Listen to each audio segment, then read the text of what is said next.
Assalamualaikum warahmatullahi wabarakatuh. Jumpa lagi bersama channel Angga Fine Art. Ya, kali ini kita sesuai dengan permintaan teman-teman sekalian ya, yaitu mereview mobil yang sudah kita garap.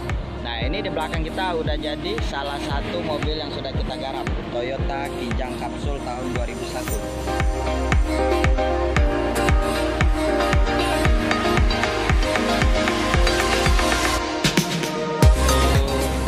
Maaf nih ganggu aktivitasnya nih. Mau review mobilnya ya sedikit ya. Ini mobil kita ini Toyota Kijang Capsule tahun berapa nih Om? Tahun 2001. Tahun 2001 ya. Dengan tipe LGX. Kebetulan katanya diesel.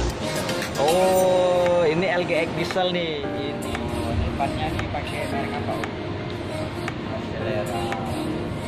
Ini Kijang Capsule ini kebanyakan velgnya ini Mercy. Di zaman semua Kijang Capsule nih velgnya.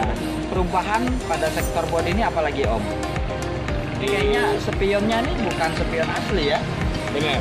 Kita pakai spion Odyssey, RB1, algam di custom dan dengan Kijang. Oh, mantap. Ini retract ya Om? Auto. Oh, mantap. Coba Om dites Om.